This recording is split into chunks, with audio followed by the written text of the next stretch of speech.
student ID. I just want to say, great idea. That's why we do these exercises, because somebody always comes up with something new and better, and you just did for us. Thank you. Good, Chris. I have a question. I don't know your procedures, John, so Yes. forgive an ignorant question. How will you control in terms of some press come in and say, I'm a student here? In other words, how would you control those people?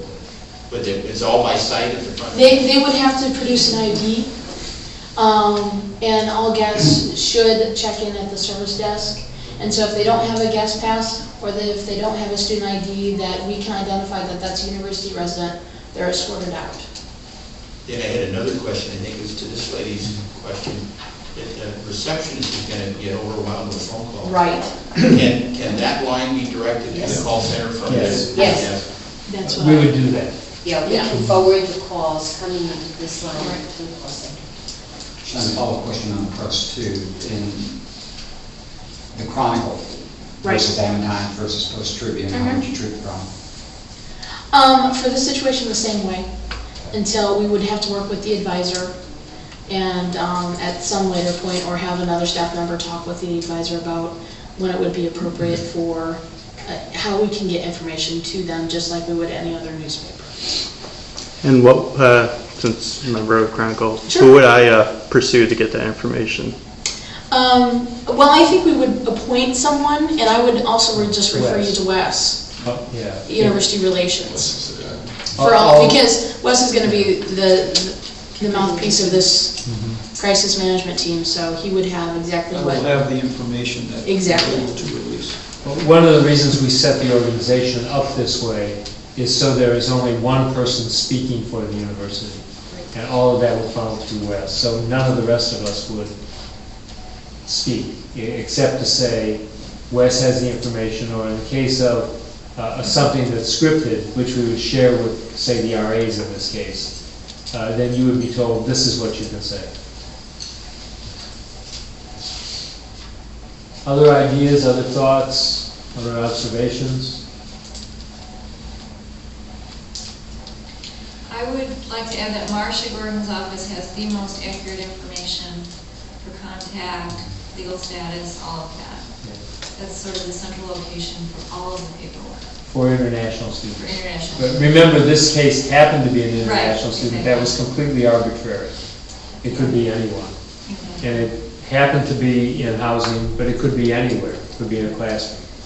So we're preparing for one emergency, but not every emergency is going to look like this. Yes. So at this point, Sorry, you haven't had a chance yet. Go ahead. I know you said that the RAs will be informed about what's going on, and you guys are informed, but just on a thinking about when I was a resident and things happen, like they tend to panic when they don't have any information. Right. So would there be some type of like mass meetings where we can just tell them, we're looking into it, just something to supplement before, Yeah. I have like a place established to where we can take them to have the discussion, things are, being processed, we'll let you know. Jasmine, I would work with Mindy to determine a schedule for staff and community briefings, just to, also like identify problems and concerns, but also to give out as much information as we can so people can try to adjust to that information. One of the things that, I think we've all learned is that people would rather be told that there's no new information on a regular basis than not told anything.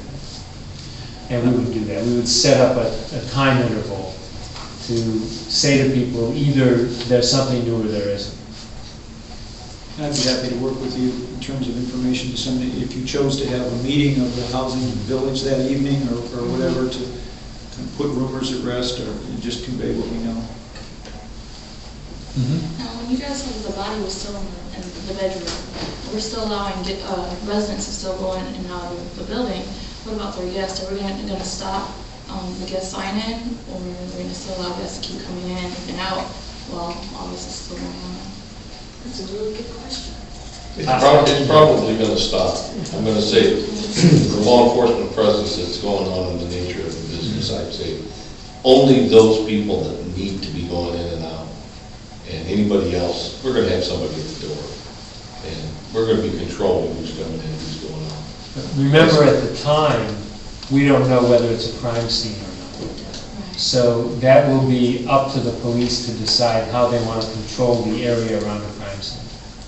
And they may say, you know, only people who can prove that they're students can get in the building.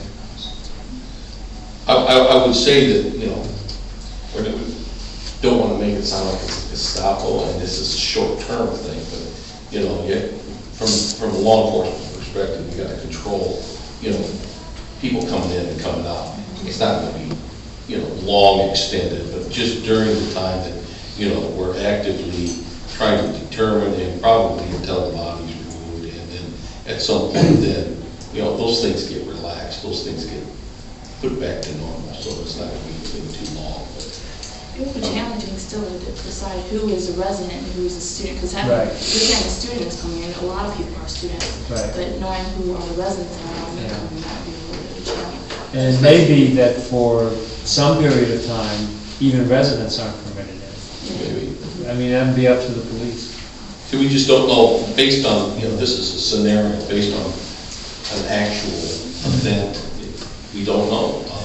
There's a lot of unknowns about each event that are totally different, and you gotta react to them. And so, It's the kind of thing where you just, you know, after you've thought it through for a while and gone through these kind of exercises and talked them through, you learn that you pretty much have to react to what's actually happening and kind of go with the flow and try and do the best thing that makes sense at the moment. Because you can't, there's no way to script this out and be accurate for what's going to happen the next time something happens. Yep. I'm still wondering what our obligation would be to the parents, whether they're international or domestic, as far as providing a counselor or a social worker of some kind to be with them whenever they need it. I don't know how long, if they're international, if they would be in town for some time, or just to provide extra comfort. I think if it were somebody, if it were family from out of town, we would probably try and be with them or have someone with them while they were here. If it was somebody from here, Then they've got a support system. they've got a support system.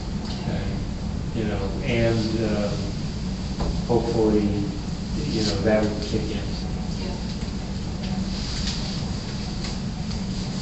Other thoughts? Any other observations? Did this help you to see this? Was it useful?